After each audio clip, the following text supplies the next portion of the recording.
साथियों नमस्कार। स्वागत है आपका ऋषि की पाठशाला पे, जहाँ पे तैयारी होती है सिलेक्शन के लिए, रिजल्ट ओरिएंटेशन प्रिपरेशन। मैं डॉक्टर ऋषि आज यूपी टेट 2018 के पर्यावरण अध्ययन के क्वेश्चन पे चर्चा करूँगा। अगर आप मेरे वीडियो पे नए हैं तो मेरे चैनल को लाइक करें, सब्सक्राइब करें और ज़्यादा से ज़्यादा लोगों को शेयर करें। इस सीरीज में पर्यावरण अध्ययन के हम लोग जो क्वेश्चन देखेंगे उसका एक्सप्लेनेशन भी है, साथ में कोरिलेट करके कुछ और क्वेश्चन आंसर पे चर्चा करेंगे। अगर आप लोगों को वीडियो पसंद आता है तो कमेंट सेक्शन में जाके कमेंट जरूर करें। चलिए आगे आते हैं। अब हम लोग क्वेश्चन नंबर 1 पे, पर्यावरण अध्ययन का क्वेश्चन नंबर 1। इनमें से कौन वर्तमान राष्ट्रीय महिला आयोग की अध्यक्षा हैं? इनमें से कौन राष्ट्रीय महिला आयोग की अध्यक्षा हैं वर्तमान?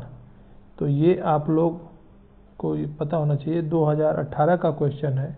उस समय रेखा शर्मा जो थी वो महिला आयोग की अध्यक्षा थे, राष्ट्रीय महिला आयोग की अध्यक्षा थे। आज के डेट में राष्ट्रीय महिला आयोग का अध्यक्ष कौन है? राष्ट्रीय महिला आयोग का अध्यक्ष कौन है, ये आप लोग कमेंट बॉक्स में रिप्लाई करेंगे। अगला क्वेश्चन है आप लोगों के लिए,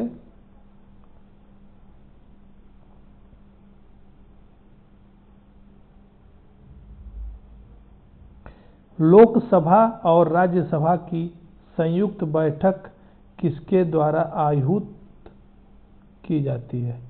लोकसभा और राज्यसभा की संयुक्त बैठक किसके द्वारा आहूत की जाती है? आहूत की जाती है मतलब शुरू की जाती है। तो ये राष्ट्रपति, जो भारत का प्रथम नागरिक होता है, उसके द्वारा संयुक्त बैठक शुरू की जाती है। राष्ट्रपति प्रधानमंत्री की नियुक्ति भी करता है तथा प्रधानमंत्री के परामर्श से वह अन्य मंत्रियों की नियुक्ति करता है। लोकसभा और राज्यसभा की संयुक्त बैठक राष्ट्रपति के द्वारा आहूत की जाती है। राष्ट्रपति लोकसभा को भंग कर सकता है तथा संसद की संयुक्त बैठक बुला सकता है। इतने विशेषाधिकार राष्ट्रपति के पास होते हैं। अगला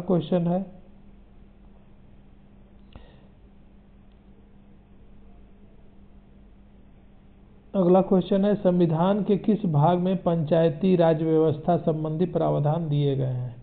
तो संविधान के भाग 9 अनुच्छेद 243 तथा अनुसूची 11 में पंचायती राज व्यवस्था संबंधी प्रावधान दिए गए हैं।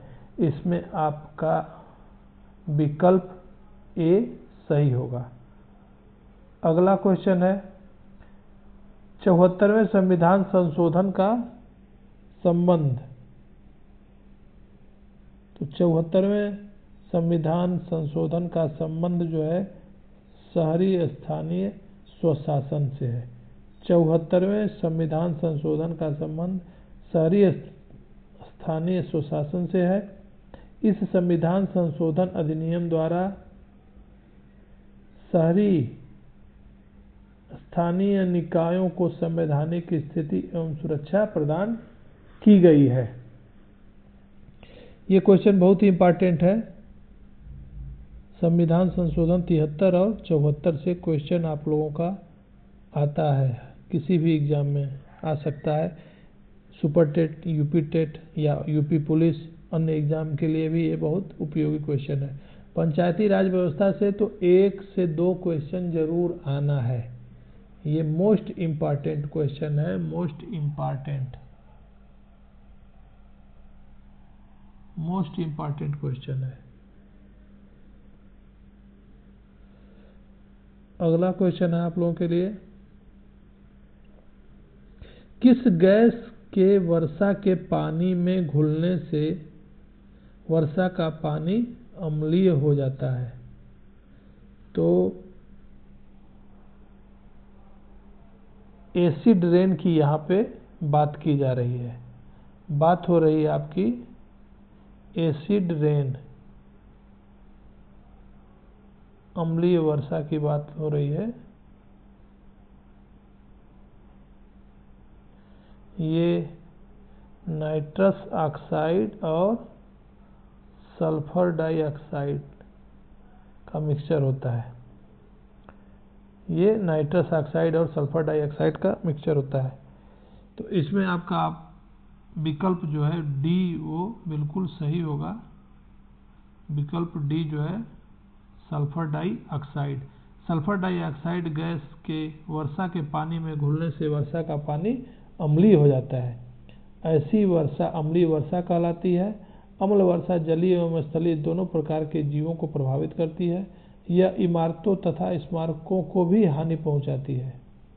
इसके अलावा पारितंत्र, मृदा, कृषि पाइपलाइन को भी क्षति पहुंचाती है।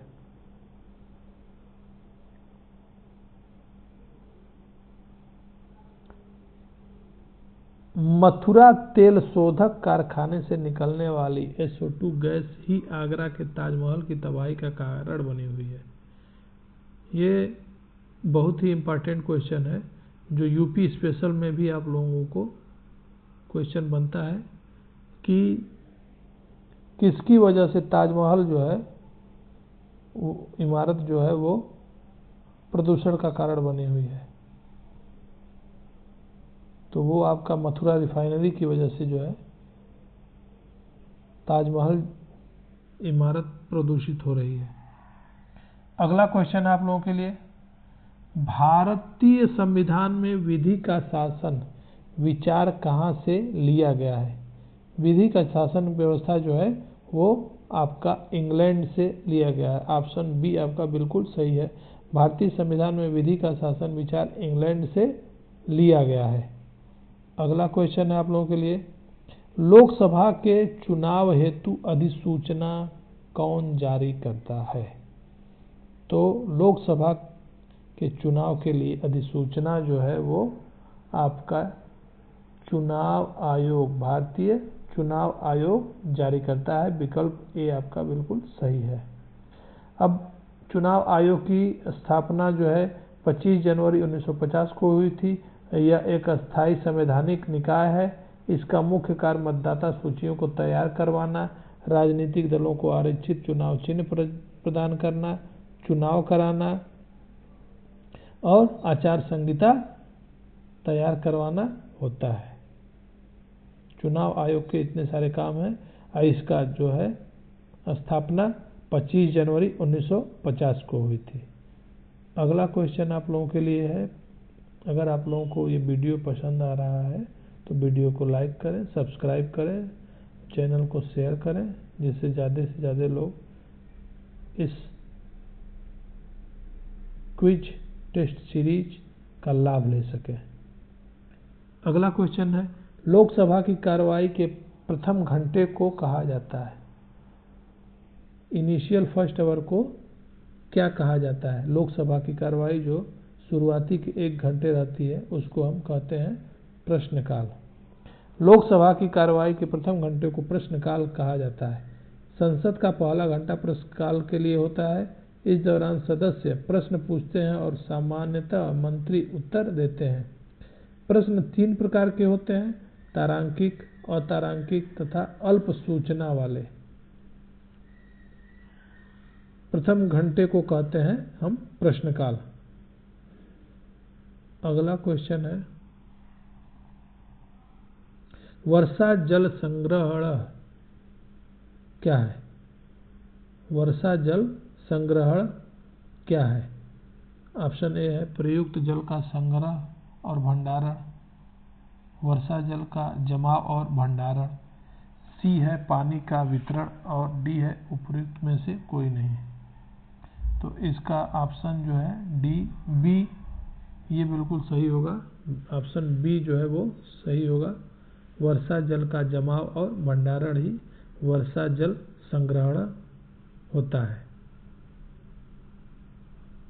अगला क्वेश्चन है, भारतीय गैंडे कहाँ संरक्षित हैं? तो एक सींग वाला गैंडा जो है Kaziranga national park, Kaziranga national park जो है असम में स्थित है।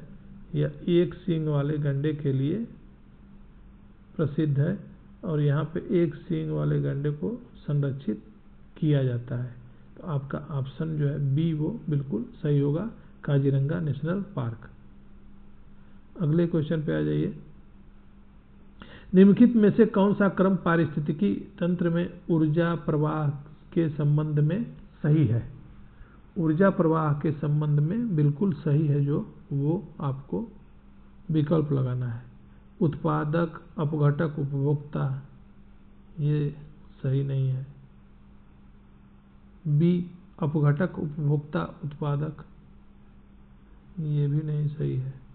सी है उत्पादक, उपभोक्ता और अपघटक, और डी है उपभोक्ता, उत्पादक, अपघटक, ये भी गलत है। और ऑप्शन आपका सी जो है वो सही है। उत्पादक पहले होगा, फिर उपभोक्ता होगा और आखिरी में अपघटक होगा। तो पारिस्थितिकी तंत्र में ऊर्जा प्रवाह का यही संबंध है। अगले क्वेश्चन पे आगे बढ़ते हैं हम, निम्नलिखित में से कौन ग्रीन हाउस गैस वातावरण में सबसे अधिक मात्रा में उपस्थित रहती है? तो सबसे ज़्यादा ग्रीन हाउस गैस जो है वो कार्बन डाइऑक्साइड है, कार्बन डाइऑक्साइड है। और आप लोग ये हम कमेंट बॉक्स में आंसर देंगे कि कार्बन डाइऑक्साइड का परसेंटेज कितना है वायुमंडल में, कार्बन डाइऑक्साइड का परसेंटेज कितना है वायुमंडल में। ये लोग कमेंट बॉक्स में इस क्वेश्चन का आंसर देंगे आप लोग। इसकी व्याख्या है, कार्बन डाइऑक्साइड गैस एक ग्रीन हाउस गैस है जो वातावरण में सबसे अधिक मात्रा में उपस्थित रहती है। ये मानवीय क्रियाकलापों द्वारा उत्सर्जित होती है जो सूर्य से आने वाली लघु विकिरण को पृथ्वी पर आने देती है, किंतु पृथ्वी से वापस लौटने वाले दीर्घ विकिरण को अवशोषित कर लेती है। इस प्रकार यह पृथ्वी की सतह पर ऊष्मा को बनाए रहती है, जिससे ग्लोबल वार्मिंग बढ़ता है। ग्लोबल वार्मिंग बढ़ता है, उस प्रक्रिया को पूरे जब होता है तो ग्लोबल वार्मिंग कहते हैं। ग्लोबल वार्मिंग में का मेन रीजन जो है कार्बन डाइऑक्साइड का वायुमंडल में ज़्यादा मात्रा में उपस्थित होना। अगला क्वेश्चन है आप लोगों के लिए, अगले क्वेश्चन पे आ जाइए। अगर आप लोगों को वीडियो अच्छी लग रही है तो इस वीडियो को लाइक करें, शेयर करें और सब्सक्राइब करें। किस वर्णक की उपस्थिति के कारण पौधे हरे होते हैं? पौधे जो हरे होते हैं वो क्लोरोफिल के कारण होते हैं, क्लोरोफिल के कारण। ऑप्शन डी आपका बिल्कुल सही है। क्लोरोफिल जो होता है ये पत्तियों में होता है और इसके उपस्थिति में ही फोटोसिंथेसिस प्रक्रिया होती है, जिसमें पौधे अपना भोजन बनाते हैं सूर्य के प्रकाश की उपस्थिति में जल और कार्बन डाइऑक्साइड के द्वारा, और ऑक्सीजन इसमें रिलीज करते हैं। कार्बन डाइऑक्साइड प्लस H2O, इस सनलाइट की उपस्थिति होती है और इसमें आप भोजन बनाते हैं, फूड बनाते हैं अपना, और ऑक्सीजन रिलीज करते हैं। ये पूरी प्रक्रिया जो है वो फोटोसिंथेसिस कहलाती है, PS, फोटोसिंथेसिस। अगला क्वेश्चन है आप लोगों के लिए,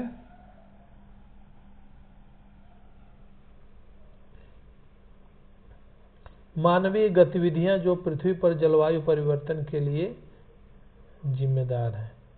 तो मानवीय गतिविधियां ही सबसे ज़्यादा जिम्मेदार होती हैं पृथ्वी पर जलवायु परिवर्तन के लिए। ये वनों को जलाना, बी है कृषि क्रियाकलाप, सी है एरोसॉल कैन का उपयोग और डी है उपयुक्त सभी। तो सब मानव जनित प्रक्रियाएं हैं और सभी जो हैं पृथ्वी पर जलवायु परिवर्तन के लिए उत्तरदायी हैं। इसका विकल्प डी बिल्कुल सही होगा। अगला क्वेश्चन है यूफोर्बिएसी फैमिली की कौन सी फसल बायोडीजल उत्पन्न करने के लिए जानी जाती है? तो जेट्रोफा, ऑप्शन ए आपका सही होगा। जेट्रोफा यूफोर्बिएसी फैमिली की फसल है जिससे बायोडीजल उत्पन्न की जाती है। इस पादप से प्राप्त होने वाले बीजों से 25 से 30% तक तेल निकाला जा सकता है।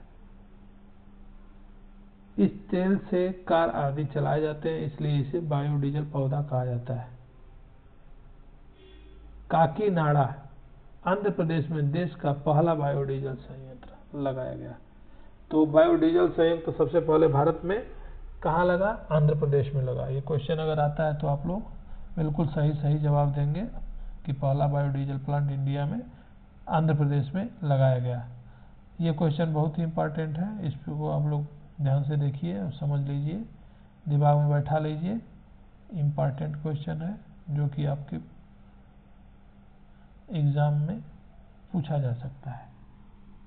अगला क्वेश्चन है इस सीरीज में जितने भी क्वेश्चन हैं उन सभी क्वेश्चन को आप लोग कम से कम 10 बार एग्जाम के पहले देख लेंगे तो आप लोगों का पूरा PYQ इन्वायरमेंटल स्टडी का कंप्लीट हो जाएगा और 90% तक क्वेश्चन आप लोग एग्जाम में कर पाएंगे। अगला क्वेश्चन आप लोगों के लिए, जड़ी बूटियों की रानी भारत की सबसे पवित्र जड़ी बूटी है। इस औषधीय पौधे का हिंदू धर्म में महत्व है और इसका वानस्पतिक नाम ओसिमम सेक्टम है। इसको सामान्यतः किस नाम से जाना जाता है? तो तुलसी का जो पौधा होता है उसका वानस्पतिक नाम जो होता है ओसिमम सेक्टम होता है। इसमें आपका विकल्प जो है ए बिल्कुल सही हो जाएगा। अगला क्वेश्चन है पीने के लिए सुरक्षित पानी को क्या कहते हैं? तो सुरक्षित पानी को हम पीने योग्य पानी कहते हैं। सुरक्षित पानी को पीने योग्य पानी कहते हैं।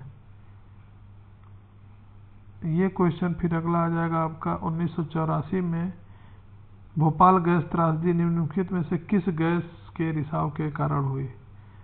ये भी क्वेश्चन जो है बहुत ही इम्पोर्टेंट है, जो किसी भी एग्जाम में पूछा जा सकता है। हर एग्जाम के लिए क्वेश्चन बहुत ही इम्पोर्टेंट है।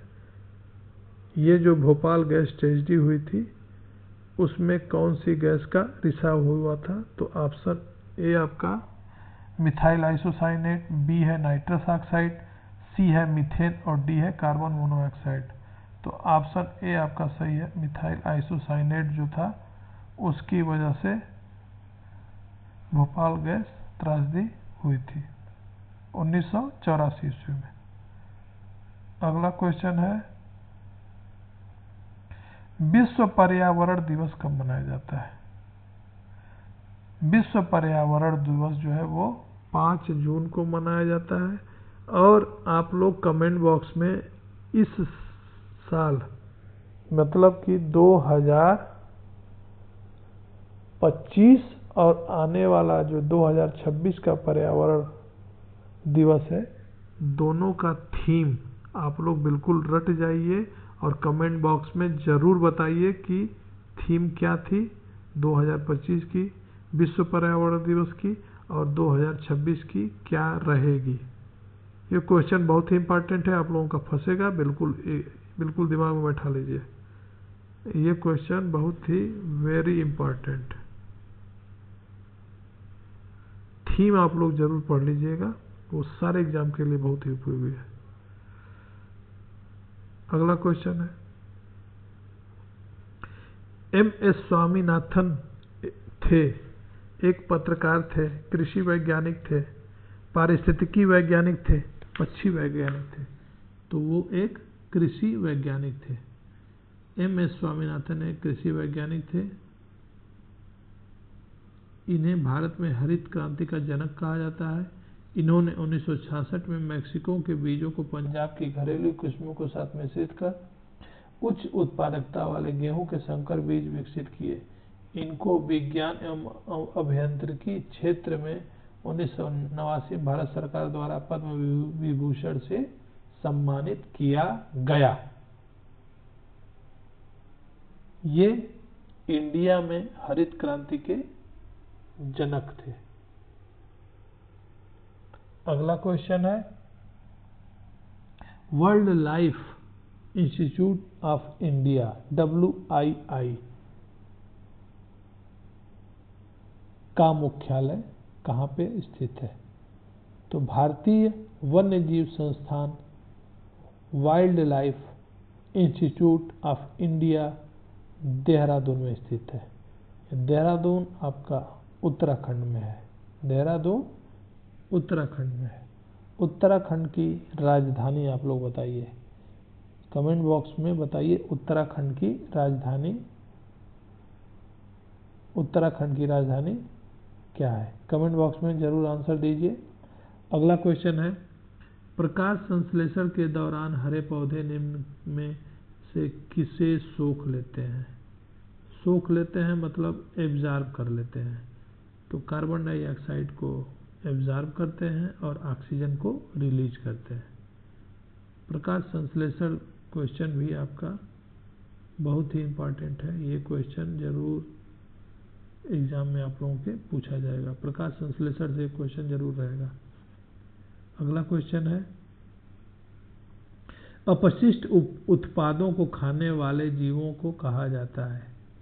तो अपशिष्ट उत्पादों को खाने वाले जीवों को मृतक भक्षी कहते हैं। ये जीव विषमपोषी प्रकृति के होते हैं। तो आपका विकल्प ए जो है वो सही होगा। अपशिष्ट उत्पादों को खाने वाले जीवों को मृतक भक्षी कहा जाता है। अगला क्वेश्चन है, तप्त भौम जल से किस प्रकार की ऊर्जा प्राप्त होती है? तप्त भौम जल से किस प्रकार की ऊर्जा प्राप्त होती है? आपका ऑप्शन हो जाएगा ए जल विद्युत ऊर्जा, बी हो जाएगा सौर ऊर्जा, सी भूतापीय ऊर्जा, डी नाभिकीय ऊर्जा। वीडियो को अंत तक आप लोग देखिए और सारे क्वेश्चन को 2 से 3 बार 4 बार जितनी बार रिवाइज कर सकते हैं रिवाइज जरूर करिएगा, जिससे आप लोगों को अगर प्रीवियस ईयर से भी एक क्वेश्चन जो भी मिलते हैं वो आसानी से हल हो सके। तो इसका जो ऑप्शन होगा वो सही है आपका भूतापीय ऊर्जा। तप्त भौम जल से भूतापीय ऊर्जा प्राप्त होती है। ये ऊर्जा अपारंपरिक नवीनीकृत प्रकार का संसाधन है। इस ऊर्जा से पर्यावरण प्रदूषण नहीं होता है, अतः इसका उपयोग खाना बनाने, बिजली बनाने आदि में किया जाता है। अगला क्वेश्चन है आप लोगों के लिए, अगला क्वेश्चन पे आप आ जाइए। आप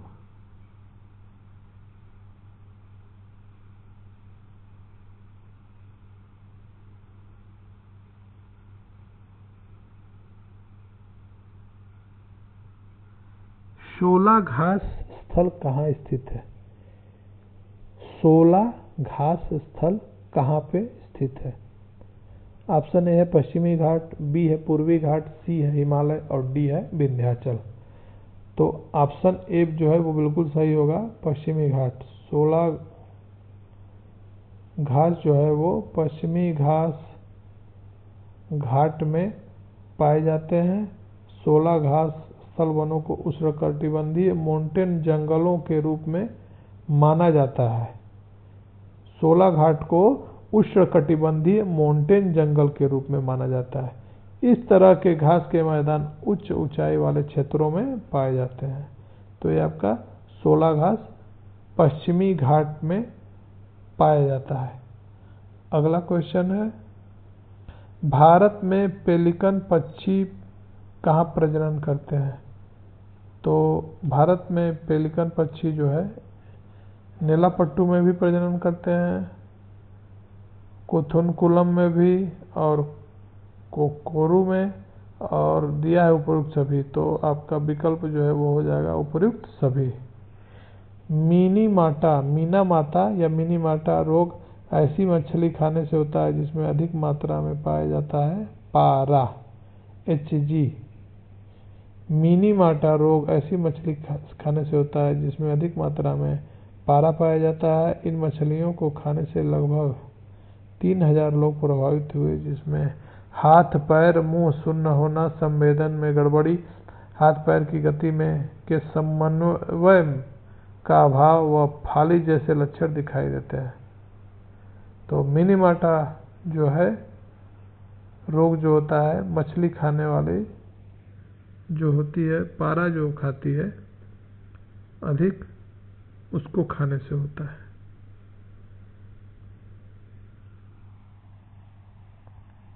और यह बीमारी जो है सर्वप्रथम जापान में मिनीमाटा खाड़ी के आसपास देखी गई थी, इसलिए इस बीमारी का नाम मिनीमाटा डिजीज कहा गया है। तो मिनीमाटा डिजीज अगर पूछे कि इसका संबंध किस जगह से है तो आप लोग जापान लिखेंगे। अगला क्वेश्चन है आप लोगों के लिए, ओजोन परत का अधिकतम ह्रास निम्न में से किस पर हुआ है? तो उत्तरी ध्रुव, दक्षिणी ध्रुव, भूमध्य रेखा, उपयुक्त में से कोई नहीं। तो ओजोन परत का अधिकतम ह्रास दक्षिणी ध्रुव पर हुआ। सर्वप्रथम ब्रिटिश दल ने 1985 में टोटल ओजोन मैपिंग स्पेक्ट्रोमीटर की मदद से अंटार्कटिका दक्षिणी ध्रुव के ऊपर ओजोन क्षेत्र का पता लगाया। तो सबसे ज़्यादा जो है डिप्लीशन जो है ओजोन लेयर का वो दक्षिणी ध्रुव पे है।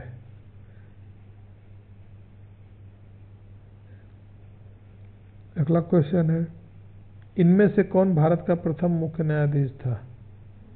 तो भारत के प्रथम मुख्य न्यायाधीश जो थे वो हीरालाल जेकुसुंदास कानिया, हीरालाल जे कानिया। आपका ऑप्शन सी जो है वो बिल्कुल सही होगा। वो प्रथम मुख्य न्यायाधीश जो 26 जनवरी 1950 से 6 नवंबर 1951 तक थे, हीरालाल जे कानिया। अगला क्वेश्चन है आप लोगों के लिए, रेड डाटा बुक किससे संबंधित है? तो रेड डाटा बुक जो है वो आपका विकल्प इसमें होगा सी जो विकल्प है वो सही होगा। विलुप्त के करीब जीव से संबंधित है। रेड डाटा बुक विलुप्त के करीब जीव जंतु से संबंधित है।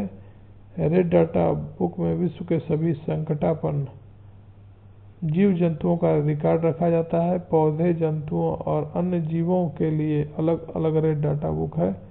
Red data book IUCN international union for conservation of nature द्वारा जारी किया जाता है। तो क्वेश्चन ये भी पूछ सकता है कि रेड डाटा बुक जो है किसके द्वारा जारी किया जाता है? तो आपका आंसर हो जाएगा international union for conservation of nature.